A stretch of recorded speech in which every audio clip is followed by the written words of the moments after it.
On continue sur la formation, ISO 27001, les fondations. Donc, la dernière fois, on avait terminé les chapitres support et planification. Bon, planification et support dans l'ordre. Donc, on avait parlé de la SOA, de la déclaration d'applicabilité. On a parlé de tout ce qui est ressources, de la sensibilisation, de la formation, des aspects informations documentées, les enregistrements nécessaires pour prouver qu'on réalise bien ce qu'on dit qu'on va réaliser. D'ailleurs, ici, ça me rappelle un point. Pour les standards, on dit toujours do what you write, write what you do. Donc, faites ce que vous écrivez et écrivez ce que vous faites. Donc, faites ce que vous écrivez, ce sont les enregistrements. Donc, il faut prouver que ce que vous avez écrit les, dans les documents, procédures, etc., c'est bien réalisé. Et écrivez ce que vous faites. Il faut documenter, on va dire, la majorité de ce qu'on peut documenter qu'on mesure du nécessaire. Donc, c'est un peu l'idée. L'idée, c'est parce qu'au final, quand on a le SMSI, l'auditeur, il va regarder la documentation et il va voir est-ce que vous appliquez ce que vous avez dit que vous allez appliquer. Voilà, tout simplement. Et on était arrivé au chapitre 8, qui est un peu l'opérationnel, la partie réalisation. Donc, le chapitre 8, en fait, ce qu'on appelle ici le fonctionnement, c'est un petit chapitre de point de vue exigence, puisque c'est surtout l'opérationnel. Donc, le 8.1, c'est le traitement des risques et l'appréciation de risques. Pour le 8.2, on a déjà planifié les risques, on a fait notre évaluation de risque, on a fait le scoring, on a décidé de ce qu'on va faire comme réponse, est-ce qu'on va accepter les risques, les réduire, etc. Mais jusqu'à cette étape, on n'avait rien fait. Le chapitre 8, c'est la mise on va dire la mise en prod, si on veut, la mise en œuvre du plan de traitement de risque. Tout ce qu'on avait planifié, on va le réaliser. Si on avait planifié aussi de la formation, on va la réaliser. Donc, tout ce qu'on avait identifié comme action à faire pour passer d'un état non conforme, on va dire, à l'état de conformité par rapport aux exigences, ça doit être réalisé à l'étape 8. D'accord? Donc, d'ailleurs, là, si vous voyez dans le slide, il y a un mot qui est souligné, c'est les changements, c'est la gestion du changement. L'organisation doit avoir un processus de gestion de changement parce que quand on va dire on va installer des choses, on va configurer des choses, il faut le faire correctement et ce, en suivant un processus de gestion de changement. Un processus de gestion de changement, par exemple, s'il suit les pratiques DITIL, il va commencer par la planification du changement, par l'analyse du risque de ce changement en lui-même. Surtout si on est en production, on va pas juste venir et installer un patch sans étudier les effets qu'il peut avoir. On peut installer un patch qui va désactiver un service et donc ça va donner un problème de disponibilité, donc un arrêt de service, et on n'a pas besoin de ça. D'accord? Donc, le changement, il faut avoir un processus de gestion de changement. Le changement est planifié. On va dire qu'est-ce qu'on va faire. On va identifier qui va faire le changement. On va étudier comment vérifier que le changement s'est bien déroulé et on va dire comment on va faire si on veut faire un retour arrière. Est-ce que on va faire quelque chose, par exemple de la configuration, et donc on va juste annuler cette configuration, on va remettre l'ancienne configuration, ou bien on va désinstaller quelque chose, ou bien on va devoir faire de la restauration de notre sauvegarde. Et donc, toute cette fenêtre de maintenance, la taille de la fenêtre dépend de ce qu'on va faire comme action. Bien sûr, il y a des changements qui vont être moins, on va dire, moins impactants à mettre en œuvre. Par exemple, si je dis le changement, c'est de la mise à jour documentaire, effectivement, c'est un petit travail entre guillemets, petit travail, c'est entre guillemets, par rapport à la production. Le changement qui va avoir lieu, c'est cette maîtrise de version ligne, c'est cette communication de ce changement, etc. Mais ce n'est pas aussi impactant que si on travaille sur un service en production et donc il va affecter nos clients. D'accord? Donc, l'organisme doit planifier, mettre en œuvre et maîtriser le processus nécessaire pour répondre aux exigences de la sécurité de l'information et pour mettre en œuvre les actions qui ont été décidées, c'est ce qu'on a dit tout à l'heure. Donc, pour ces changements, jusqu'à maintenant, on a parlé des changements qui sont planifiés, qui sont volontaires. D'accord? Donc, c'est la dernière ligne. En cas de changement, effectue des évaluations des risques pour évaluer les risques nouveaux ou modifier et décider des actions de traitement de risque, parce que le changement, il peut aussi introduire des risques. Un exemple, c'est ce que, par exemple, j'avais un firewall qui est basé sur Linux, d'accord? Et je vais décider de mettre un boîtier UTM qui intègre la fonctionnalité de proxy, firewall, tout ce qu'on veut. Et donc, ce boîtier lui-même, en l'intégrant dans notre architecture, dans notre réseau, il va introduire des risques. Et donc, ce changement, il va générer aussi des risques qu'il faut étudier. D'accord? Maintenant, il y a les changements qui sont involontaires. C'est en général suite à des incidents. D'accord? Changement involontaire, les conséquences doivent être examinées des mesures prises pour atténuer les effets indésirables. Cette atténuer les effets indésirables, c'est en général, c'est en cas d'incident. Par exemple, l'espace disque a atteint 100%, ben, je suis obligé peut-être de faire une extension de disque. Et ça, c'est un changement qui n'était pas planifié. Donc, c'est un changement qui n'est pas volontaire, qui n'est pas planifié. On doit le gérer et on doit faire en sorte que la prochaine fois qu'on n'ait pas le même incident qui se répète du mieux qu'on peut, bien sûr. Surtout pour ces histoires, par exemple, d'espace disque, c'est assez facile de suivre la consommation de disque, etc. Il y a d'autres incidents qu'on ne pourrait pas éventuellement prévoir. Maintenant, les établissements qui sont bien, on va dire, gérés de point de vue livraison de services, ils doivent nécessairement suivre un framework, soit ISO 22000, soit ITIL 4, par exemple. Donc, ITIL, il y a les processus de gestion d'incidents qui sont interconnectés avec la gestion de changement, avec la gestion de configuration. Et donc, si on a déjà ITIL en place, probablement toute la partie opérationnelle est déjà bien maîtrisée. Il n'y aura que les aspects sécurité qu'on va intégrer et les changements dus à la mise en œuvre du SMSI qu'on doit un peu plus ou moins traiter d'une manière appropriée. D'accord? Donc, c'est tout ce qu'il y a par rapport à la partie opérationnelle de point de vue exigence, mais de point de vue travail, c'est là où on va passer un bon moment aussi à mettre en place tout ce qu'on avait planifié dans l'étape 6. On va dire que le standard est fait pour que, à l'étape 6, on va cogiter au maximum. C'est la partie planification. À l'étape 8, c'est de réaliser au maximum, plutôt que de mélanger les deux en même temps. Donc, ensuite, on a l'évaluation des performances. Une fois qu'on a mis en place tout ce qu'on devait mettre en place, on doit évaluer est-ce que les objectifs qu'on devait atteindre, les indicateurs qu'on devait avoir, les niveaux de risque qu'on devait avoir après le traitement de risque ont été atteints. Donc, l'organisation doit évaluer ses performances en matière de sécurité d'information et l'efficacité du SMSI. Bien sûr, comment faire les choses, on l'exige jamais dans le standard, mais on exige de faire la surveillance et l'évaluation. Maintenant, de point de vue suivi, mesure, etc., il faut distinguer deux choses.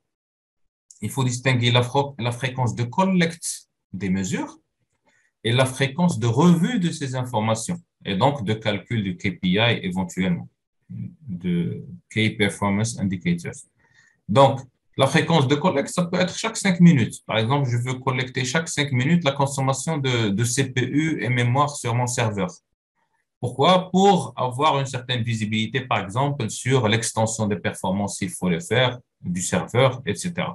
Donc, mais je ne vais pas revoir ça toutes les 5 minutes. Je vais les voir peut-être d'une manière hebdomadaire ou bien d'une manière mensuelle. Et donc, il faut distinguer ces deux. Si vous vous rappelez, on avait dit qu'il y a le guide ISO 27004 qui donne une idée sur les indicateurs de performance, comment les identifier, les définir et les documenter, bien sûr, parce que tous ces indicateurs, ils doivent être documentés de point de vue standard, exigeant du standard. Exemple de ce qui peut être surveillé et mesuré, les événements de sécurité de l'information et parmi eux, combien ont été des incidents de sécurité de l'information. Donc, par exemple, on va dire combien d'incidents par catégorie, incidents mineurs, majeurs, etc., ont eu lieu pendant le mois. L'idée, c'est de détecter les incidents les plus récurrents, par exemple, et essayer de les éliminer de façon à avoir un minimum d'incidents au final. Éliminer les incidents majeurs, etc., de point de vue sécurité. Par exemple, il y a eu combien de fois qu'on a trouvé la porte ouverte?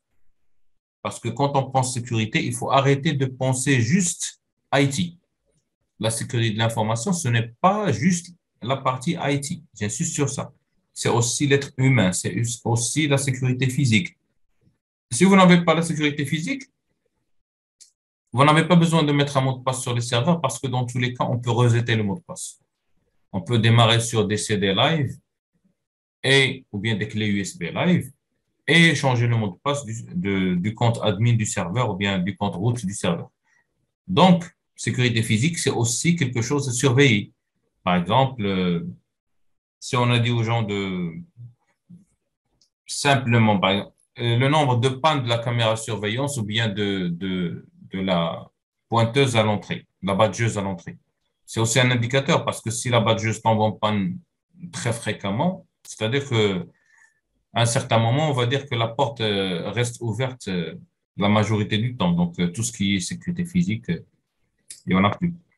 D'accord? Donc, il faut identifier quels sont les événements de sécurité qu'on veut surveiller. De point de vue IT, on peut avoir, par exemple, le nombre d'attaques que le réseau a subi. On a parlé de mettre en place un boîtier.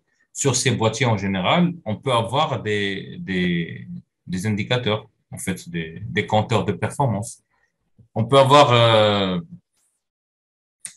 par exemple, comme indicateur, le nombre de serveurs qui sont à jour à 100%, le délai moyen de mise à jour des serveurs, de point de vue patch de sécurité.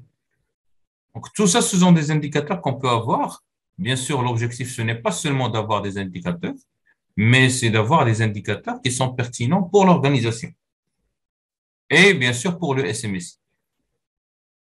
Accomplissement des objectifs de sécurité de l'information et signaler les vulnérabilités de sécurité. Ouais, bien sûr, là, le signalement des vulnérabilités ou bien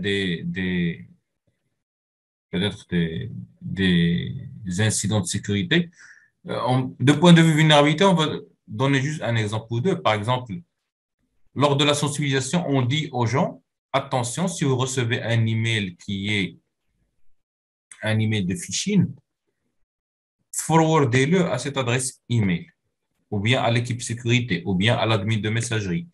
Pourquoi? Parce que ça va permettre d'identifier si on est sous une attaque de type phishing ou bien c'est juste un email isolé. Si tout le monde dans l'organisation envoie le même email au responsable de sécurité, il sait qu'il est face à une attaque qui est ciblée.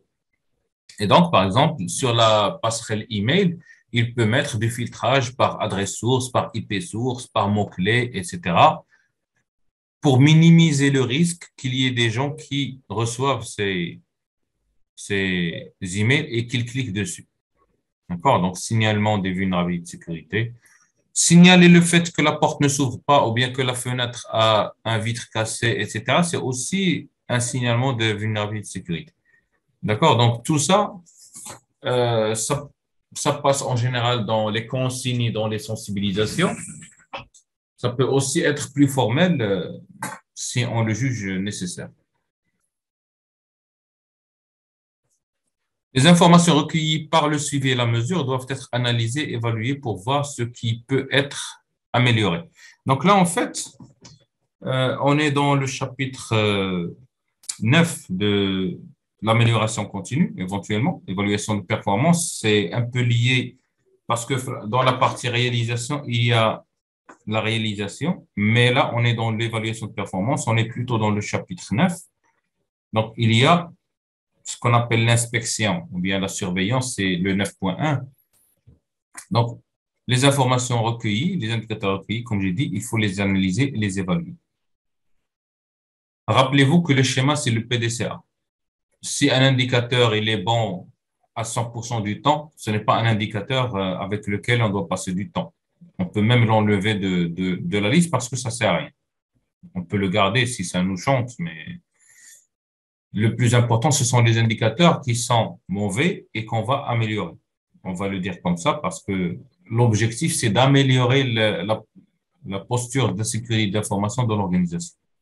L'organisation doit conserver les informations documentées comme preuve de la surveillance, de la mesure, de l'analyse et de l'évaluation.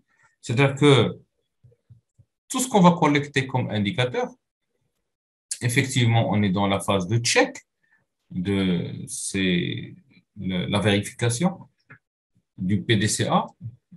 Tout ce qu'on va collecter comme indicateur, comme mesure, il faut le consigner quelque part. Il faut le garder quelque part parce que l'auditeur, il aimerait le voir par la suite et parce que ça va constituer une base de notre analyse.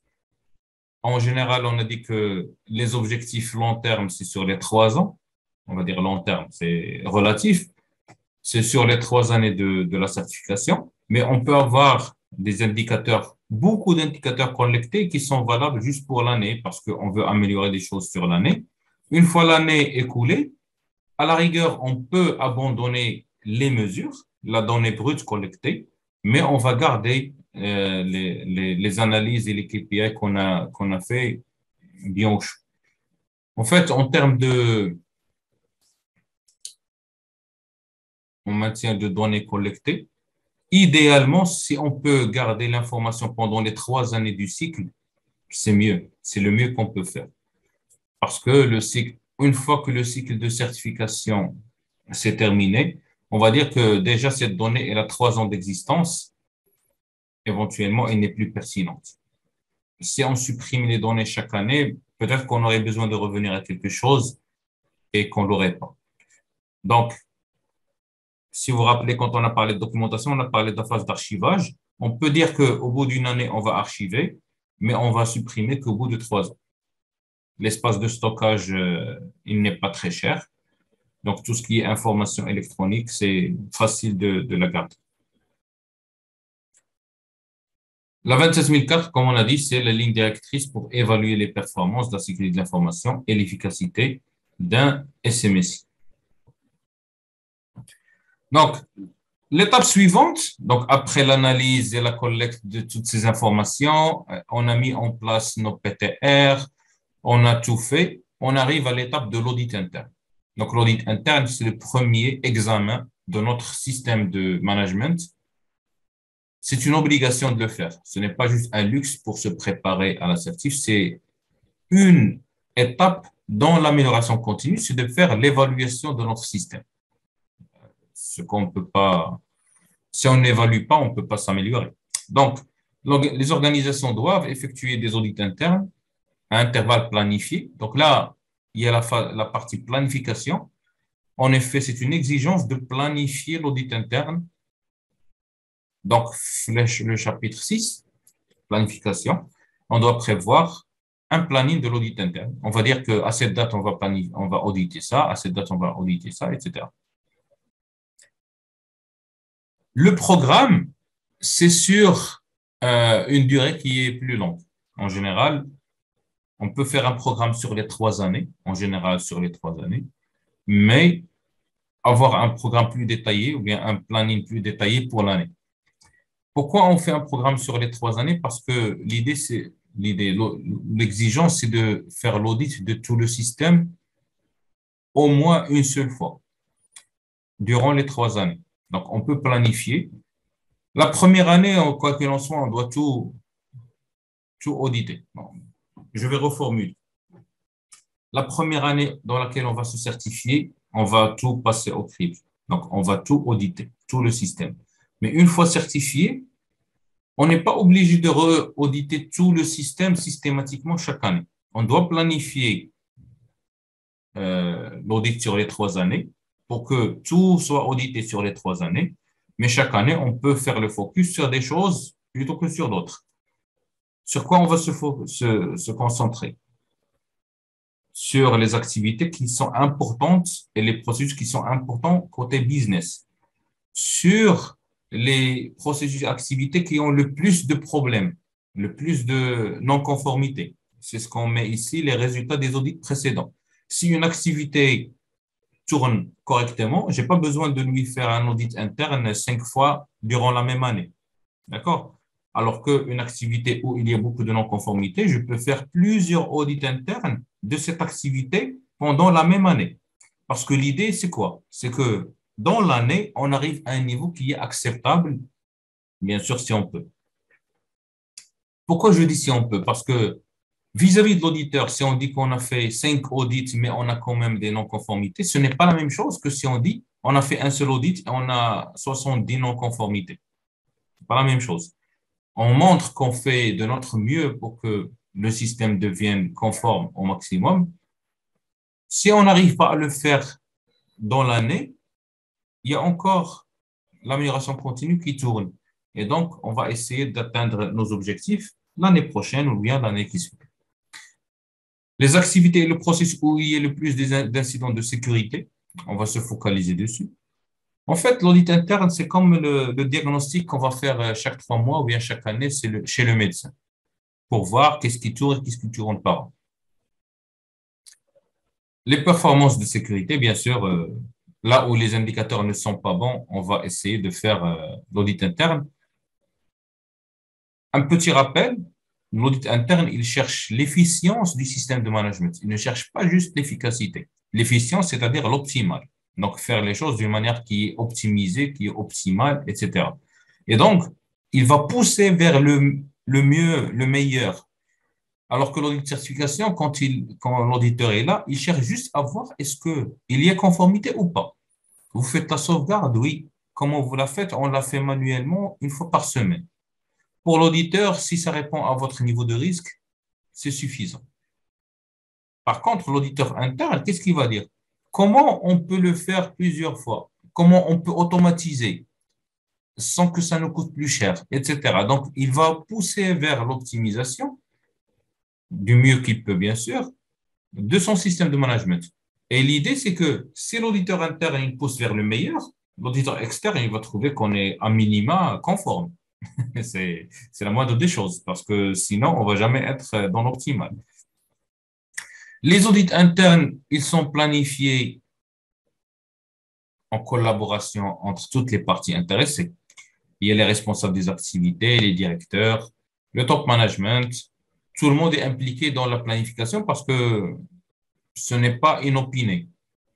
Ce n'est pas tac, tac, bonjour, je suis là, je vais faire l'audit interne. Non, ça se planifie, ça se programme. Il faut que les gens soient là, il ne faut pas qu'ils soient en congé, il faut qu'ils soient disponibles, et ainsi de suite. Donc, on va planifier des dates pour que les gens les bookent sur leur agenda. Ils sont informés qu'il y a l'audit interne. Et donc, on ne peut pas dire que le responsable du processus il est en congé payé parce que il veut fuir l'audit. C'est pas possible. Bien sûr, congé maladie, c'est autre chose. Si la personne est tombée malade, on ne peut rien faire. Ce sont les risques de planification, comme toute planification. Et là, petite parenthèse, même le top management, normalement, il doit être audité. Parce que on va discuter avec le top management, est-ce que les objectifs sont toujours d'actualité? Est-ce que la politique est toujours d'actualité? Est-ce qu'il n'y a pas eu changement de contexte? Bien sûr, le changement de contexte, s'il y a lieu, il doit avoir été annoncé avant. Mais bon, ce sont des questions qu'on peut poser au top management. Donc, l'audit interne, ce n'est pas juste l'affaire des techniciens ou bien des personnes qui travaillent dans la partie technique ou bien métier. C'est aussi le top management.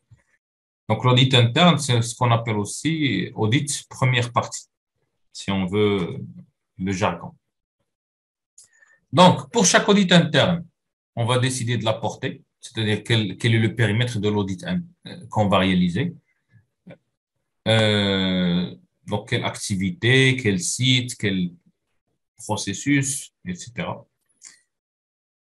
Les critères, donc je peux prendre juste une partie de la 27001 que je vais auditer, ou bien un aspect d'exigence, peut-être juste la partie contractuelle, peut-être juste la partie exigence interne. Il ne faut pas se dire que l'audit interne, c'est en fait prendre les mesures et les dérouler, toutes les mesures sur l'activité. Non, l'audit interne, c'est une vérification d'un aspect qu'on juge nécessaires à vérifier. Bien sûr, au final, il faut avoir tout vérifié. On ne va pas dire que non, dans notre audit interne, on s'est concentré juste sur les aspects légaux et réglementaires parce que ce sont les plus impactants. Ça va être une non-conformité parce que vous n'avez pas vérifié est-ce que les exigences de la 27001 ont été respectées. D'accord?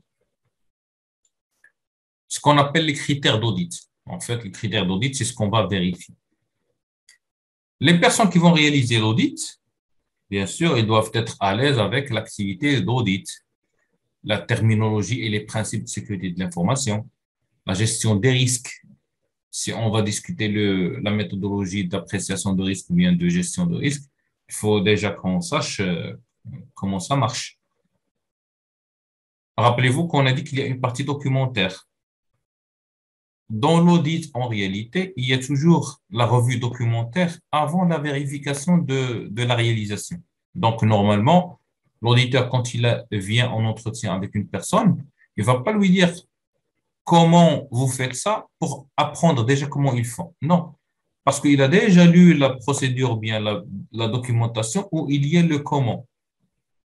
Quand il pose la question à la personne, c'est pour vérifier est-ce que la personne déjà est au courant de ce qu'il faut faire et comment le faire. Donc, les auditeurs doivent avoir des connaissances, bien sûr, sur les contrôles et techniques de sécurité. Et quand je dis contrôle, bien, quand on lit contrôle ou bien mesure de sécurité, c'est qu'est-ce qu'on va faire pour répondre à un besoin de sécurité. Installer un antivirus, c'est un contrôle, ou bien c'est une mesure de sécurité. Installer une porte coupe-feu, c'est un contrôle. D'accord? Les menaces et vulnérabilités de sécurité actuelles, en général, si je suis auditeur, c'est que je baigne un peu dans le monde de la sécurité.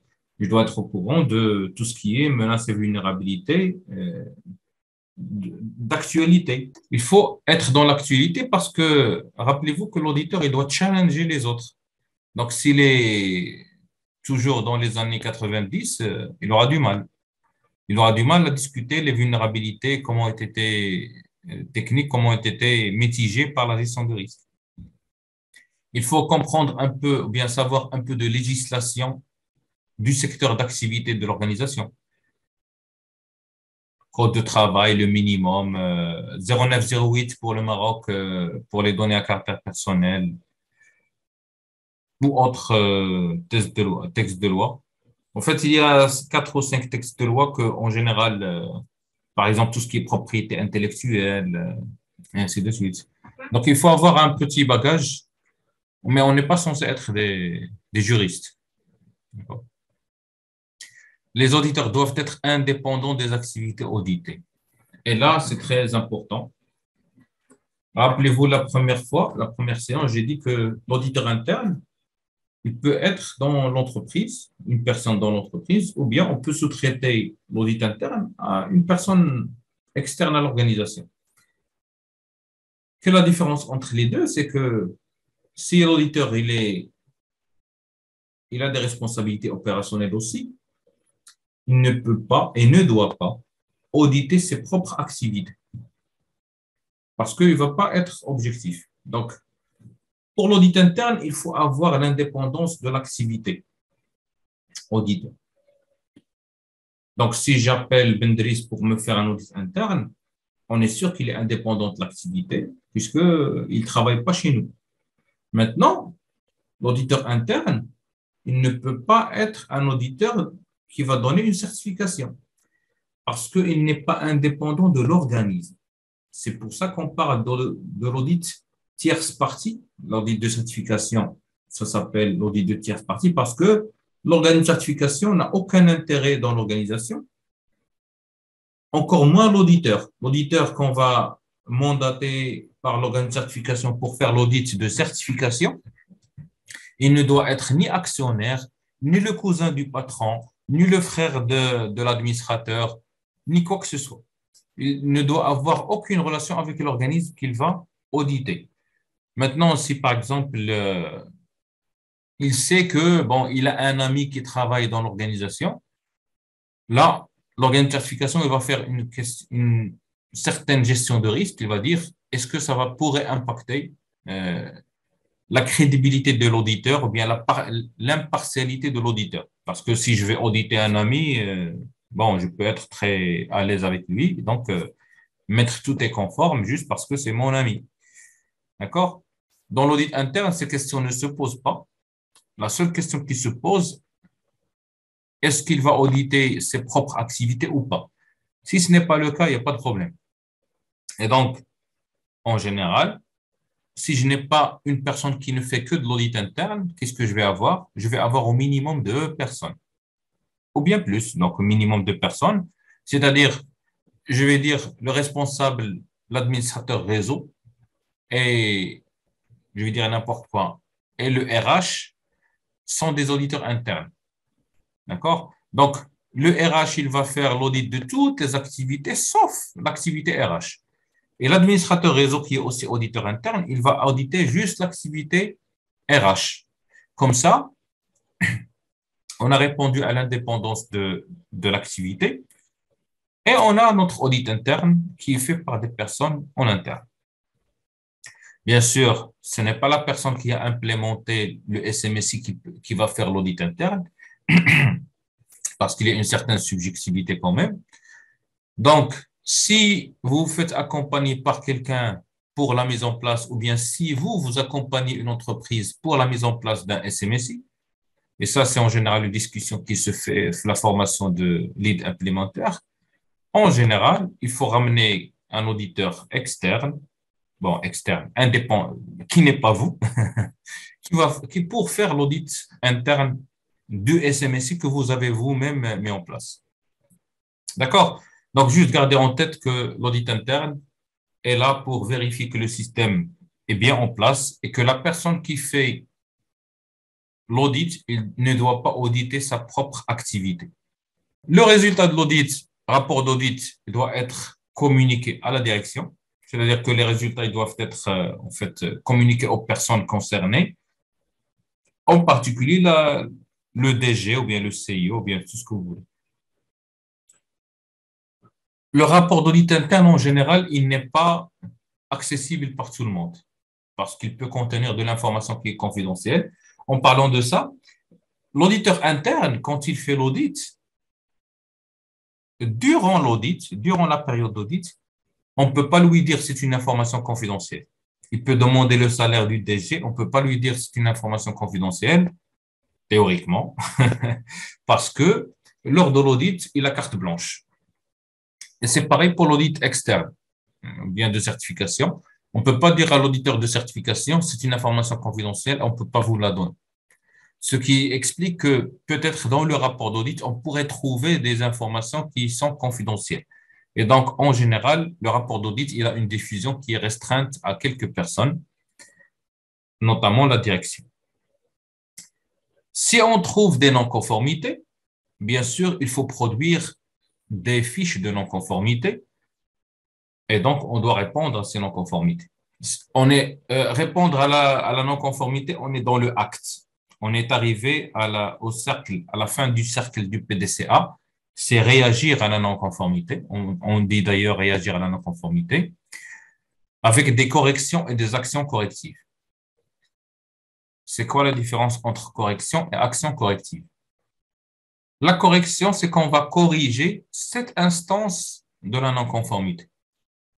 L'action corrective, c'est qu'on va introduire des mesures pour que cette non-conformité ne se reproduise plus ni dans cette activité, ni dans les autres activités de l'organisation. D'accord? Donc, la fiche de non-conformité, il y a toujours 2 choses, sinon 3. Déjà, la première chose, c'est la root cause. On demande à analyser pourquoi il y a une non-conformité. Et une fois on a compris pourquoi, il faut proposer une action pour corriger cette instance et une action corrective pour éliminer la possibilité que ça se reproduise par la suite. L'organisation, bien sûr, doit conserver des informations documentées comme preuve de la réalisation d'audit interne. Les rapports d'audit, les fiches de non-conformité, etc.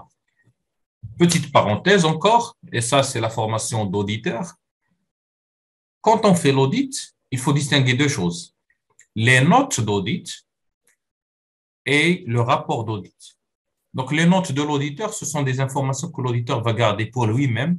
Il ne va pas les mettre dans le rapport d'audit pour le futur. Parce que s'il va revenir pour faire encore l'audit de cette activité, il faut qu'il se rappelle des choses, il faut qu'il garde trace de quelque chose. Donc, les notes de l'auditeur, ce sont des choses qui sont confidentielles et qui sont la propriété de l'auditeur. Ce n'est pas le rapport d'audit où il y a moins de choses, en fait, où il y a le plus important. Il y a les constats de l'audit, en fait, ce qu'on appelle les constats d'audit. Les choses, par exemple, qu'on va garder dans les notes, c'est quelle personne nous a dit ça, qu'est-ce qu'on a vu, qu'est-ce qu'on a dit, etc. Et les noms des personnes. Dans le rapport d'audit, on ne va jamais trouver les noms des personnes qu'on a interviewées. On trouve peut-être les personnes qu'on a rencontrées dans la réunion d'ouverture ou bien de fermeture de l'audit. En général, ce sont les responsables d'activité, il n'y a pas de mal. Mais les personnes, les ouvriers ou bien les collaborateurs ou bien les gens qui travaillent dans l'opérationnel ou bien dans la sécurité ou ce qu'on veut, avec qui on a discuté, on va prendre note de leur nom, mais on ne va pas le mettre dans le rapport. Ça, ce sont les notes de l'auditeur.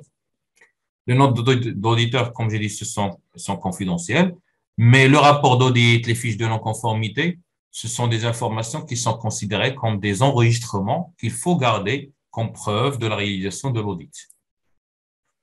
Une fois qu'on a terminé l'audit, c'est qu'on est arrivé à la revue de direction. Donc, c'est quoi la revue de direction? En fait, c'est une instance au moins une fois par année qui va se rassembler, présidée peut-être par le DG, sauf s'il laisse la parole au responsable SMSI pour la présider. Mais l'idée, c'est que c'est la revue annuelle du SMSI de bout en bout, si on veut. Qu'est-ce qu'on va voir dans la revue de direction? Si c'est la première revue de direction, il n'y aura pas les actions revues de la revue de direction précédente, bien sûr, mais ce sont des éléments qu'on peut avoir en entrée. Les changements dans le contexte organisationnel. Là, on va discuter. Il faut prendre la revue de direction comme si c'était la préparation de l'année prochaine. En général, c'est ça la revue de direction, c'est une sorte de préparation du prochain exercice. C'est la fin du cycle du PDCA pour décider du plan, du prochain plan, en fait. Les changements dans le contexte organisationnel, donc tout ce qui est changement, peut-être rôle et responsabilité, management, contexte d'organisation externe, nouveaux textes de loi, concurrence, produits, services, périmètre des activités qui sont dans le SMSI. Si on n'avait pas tout mis, on peut décider ici d'ajouter d'autres périmètres. Donc, tout ce qui est changement. Vous vous rappelez, quand on a parlé du chapitre 4, on a dit qu'il y a étude de l'environnement d'entreprise avec le PESTEL, les forces et faiblesses. Bon, on n'avait pas parlé du SWOT, mais c'est un outil qu'on utilise en général dans l'étude du contexte d'organisation. C'est ce qu'on va voir. Est-ce qu'il y a des changements dans ces aspects? Retour d'expérience sur les aspects de sécurité de l'information. C'est en fait une revue des indicateurs. Si on avait fait une enquête, par exemple, de satisfaction ou bien d'appréciation de quelques parties prenantes sur leur perception de la sécurité de l'information dans notre organisation, par exemple, on fait un sondage auprès de nos clients pour leur dire, est-ce que vous pensez que vos données sont en sécurité chez nous? Est-ce que vous pensez qu'on respecte vos données à caractère personnel? Est-ce que vous pensez que nos communications respectent votre vie personnelle et qu'on ne vous spamme pas? Donc, ce sont deux genres de retours qu'on pourrait avoir. D'accord? Retour d'information des parties intéressées, c'est ce qu'on a appelé sondage, etc. Bien sûr, en interne, on a plus de retours, puisque on a plus accès aux collaborateurs qu'aux clients. Donc, on peut avoir plus de retours de chez eux. Les résultats de l'évaluation des risques et l'état du plan de traitement de risque. Donc là, on avait planifié la gestion de risque, on avait planifié le plan de traitement de risque, les actions à faire. On les a mis en œuvre, on a fait nos indicateurs de performance et donc là, on va un peu évaluer est-ce que le plan de traitement de risque, il a atteint ses objectifs, est-ce que les évaluations des risques résiduels étaient pertinentes, Peut-être qu'on avait dit qu'on allait atteindre un score qui nous met au vert, mais après la mise en œuvre du PTR, on n'a pas vraiment atteint ce niveau. Et donc, qu'est-ce qu'on va faire? D'accord? Donc, les résultats d'évaluation des risques et l'état du plan de traitement de risque. Est-ce qu'il y a des actions qui ont été en retard? Pourquoi? Qu'est-ce qu'on peut faire pour améliorer ça? Donc, tout ça, ça se discute lors de la revue de direction. Et bien sûr, les opportunités d'amélioration. On est dans le chapitre 10 qui s'appelle l'amélioration. Pardon, on arrive au chapitre 10 qui s'appelle l'amélioration. La revue de direction, on est toujours dans le chapitre 9 qui est la revue de performance. Donc, c'est la 9.3, la revue de direction. Donc, les opportunités d'amélioration, ça va ouvrir un peu la phase de l'amélioration continue. Et bien sûr, chaque année, le PDCA, il va se répéter. Et ce qu'on va trouver dans l'amélioration et dans le check, il va un peu, on va dire, décider du plan, du prochain plan, de la prochaine planification de l'année prochaine. C'est un cycle un peu, on va dire, vertueux, pas vicieux, parce que on est dans l'amélioration continue. Donc, chaque année, elle va s'améliorer à la base de l'année précédente. D'accord? Donc, tout ça, les opportunités d'amélioration, on va aussi les discuter. Pourquoi je dis on va les discuter? Parce que la direction, à un certain moment, elle n'a pas un budget illimité. Donc, elle va décider de ce qu'on va prendre comme action d'amélioration cette année et ce qu'on va peut-être laisser à la prochaine année, à l'année prochaine, ou bien, sauf s'il y a un changement dans les bénéfices d'organisation et qu'on décide d'intégrer ça au courant de l'année. D'accord? Donc, les opportunités d'amélioration, c'est aussi quelque chose qui se discute. Un petit détail pour la revue de direction, c'est une exigence, ce n'est pas un luxe. Donc, si on veut se faire certifier, on va faire l'audit interne, la revue de direction, avant de demander de se faire auditer pour la certification. Sinon, c'est une non-conformité. Autre chose, je peux avoir plusieurs revues de direction, surtout la première année. La première année, quand on est en phase de projet de mise en œuvre de SMSI, à mon avis, il faut au moins 2 revues de direction, si ce n'est 3. Donc, une revue de direction déjà pour discuter le PTR, le plan de traitement de risque, ce qu'on a trouvé, ce qu'on pense faire, etc. Et avoir l'aval de la direction tenant compte de tout l'environnement de l'organisation pour avancer. Vous pouvez l'appeler autre chose que revue de direction, mais c'est une sorte de revue de direction. Une revue de direction intermédiaire peut-être, mais sinon, on va la laisser après l'audit interne et ça sera 2 revues de direction au minimum avant d'aller vers la certification. L'année prochaine, on peut commencer avec une revue de direction pour bien cadrer la phase de planification après l'audit de certification. Parce que avant l'audit de certification, on ne sait pas ce que l'auditeur de certification ou bien le rapport de certification va nous sortir comme piste d'amélioration aussi, comme findings auxquels on n'avait pas fait attention. Donc, on peut commencer l'année par une revue de direction pour statuer sur le plan de l'année. Comme ça, on sait sur quelle base partir, les priorités qu'on a, etc. Et donc, faire une planification qui est utile et qui va être respectée et qui va être supportée par la direction. Et donc, la prochaine fois qu'on va faire la revue de direction, ce sera après l'audit interne éventuellement.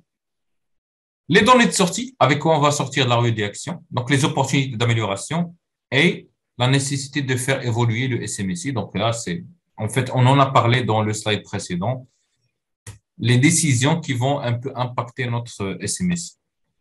Bien sûr, toujours garder une preuve documentée de la réunion de revue de direction. Ça peut être un PV de la revue de direction qui est signé par les présents. Ça peut être un email mais l'email, il est moins convaincant. Donc, il vaut mieux partir sur un document, un PV, où on dit ce qu'on a fait, où il y a les décisions qu'on a prises et où il y a la signature, par exemple, du CIO, comme quoi il approuve cette sortie de la revue de direction. Bien sûr, ce document peut être scanné et partagé avec les personnes qui étaient concernées par la revue de direction. Qui assiste à la revue de direction?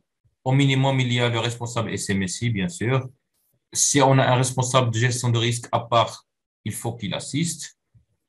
Le DG, il y a pas de représentant dans ces contextes. C'est une prise de responsabilité.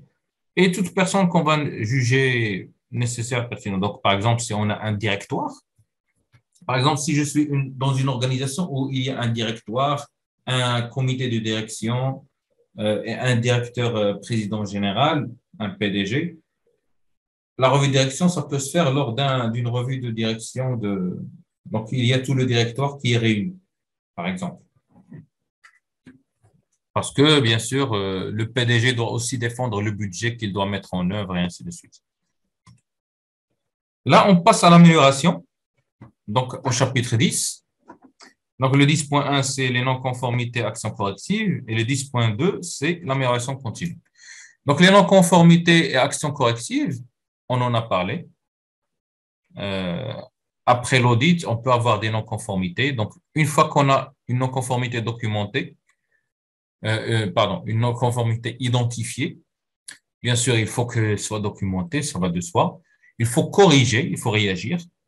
Maintenant, enquêter, ça je peux le mettre avant et après. Parce que pour corriger, pour réagir, il faut d'abord comprendre le pourquoi. Pourquoi on était dans cette situation de non-conformité.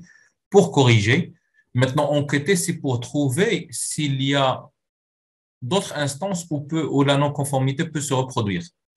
Notamment si c'est une non-conformité documentaire. Par exemple, la revue de la documentation n'a pas été faite cette année. Probablement, ça n'a pas été fait partout dans l'organisation. Mais si c'est un souci technique, par exemple, le mot de passe n'a pas respecté l'exigence de 7 caractères minimum dans dans la configuration, probablement on ne va pas le trouver ailleurs. Donc, mais bon, ça sera pour qu'il ne se reproduise plus. D'accord? Donc, enquêter et proposer et mettre en œuvre des actions correctives. C'est ce qu'on a appelé tout à l'heure les actions correctives. Maintenant, ayant fait tout ça, toujours l'idée, c'est qu'on soit efficace. Est-ce que ce qu'on a fait a répondu à la non-conformité? Est-ce que ça a corrigé la non-conformité? Si ça n'a pas corrigé, ça ne sert à rien. Il faut refaire la partie réagir, on va dire. Il faut revoir pourquoi on s'est trompé, etc. Par exemple, parmi les mesures qu'on va trouver dans l'annexe A, c'est la synchronisation des horloges. La synchronisation de tous les équipements, en fait. Donc, on peut trouver comme non-conformité l'auditeur qui fait le tour de quelques machines et il trouve que quelques machines ne sont pas synchronisées. Donc, il affiche une mauvaise heure. C'est une non-conformité. Bien sûr, si l'échantillon identifié est assez important. Pour réagir, qu'est-ce qu'on peut dire? D'une manière banale, on peut dire, tiens, l'administrateur va faire le tour de ces machines et régler l'horloge. Oui, peut-être. Ce n'est pas une action efficiente, mais c'est une action qui est efficace, éventuellement. Mais le problème, c'est que si ces machines ont été désynchronisées, c'est peut-être qu'il y a un problème soit dans la clock de la CPU, soit dans un problème dans le BIOS, dans la carte mère, on ne sait pas. Parce qu'en général, ça suit le clock de la CPU, l'horloge de la CPU. Donc, on peut régler manuellement et faire un tour, on va trouver que ça a été désynchronisé. Donc, cette mesure, elle n'est pas acceptable. En tant que telle, n'est pas acceptable. L'autre façon, on va dire, tiens, l'administrateur, il va écrire un script qu'il va programmer par tâche planifiée chaque 5 minutes, qu'il va s'exécuter et qui va corriger l'horloge. Ça s'approche de l'acceptable. Sauf que dans la technicité, l'auditeur, il sait qu'il y a une solution technique qui est très fiable, c'est le protocole NTP, qui est disponible dans Windows, dans Linux, dans tout système qu'on veut. Et donc, la solution la plus efficace, on va dire l'efficiente, c'est de programmer ou bien de configurer le protocole NTP sur ces machines pour qu'elles se synchronisent sur la même source. Et si on est dans un domaine Active Directory, les gens qui connaissent la technique Ils savent que le contrôleur de domaine lui-même, c'est une source de temps pour les machines qui sont dans le domaine. C'est lui-même un serveur de temps. Donc, en général, on va synchroniser les machines en interne sur notre contrôleur de domaine et synchroniser le contrôleur de domaine sur une source externe. Comme ça, toutes les machines, elles ont la même heure mondiale à quelques millisecondes près. Et ça va être une solution qui est efficiente. Attention, pour cette histoire d'horloge, il n'y a pas que les machines qui sont concernées, il y a aussi la pointeuse ou bien la badgeuse qui doit être réglée sur la même heure, le DVR des caméras de surveillance et tout équipement qui pourrait être utilisé ou bien moyen qui pourrait être utilisé en cas de situation d'incident pour corréler les événements. Parce que l'idée, c'est qu'il faut que les événements dans les journaux de sécurité soient corrélables. Je ne vais pas trouver que il y a eu un incident, il y a eu la porte qui a été fracturée à 5 heures du matin et que le serveur a été éteint à 4 heures du matin par cette personne qui a fracturé la porte. C'est absurde. Donc, c'est ça l'idée. D'accord? Donc, généralement, la non-conformité, on va essayer de la corriger et d'avoir une solution qui va éliminer carrément cette non-conformité. D'où la nécessité de comprendre la source de la non-conformité et non pas juste corriger le symptôme. Il faut corriger la source de la maladie, on va dire. D'accord? Et on a terminé la première partie qui est juste le corps de la norme.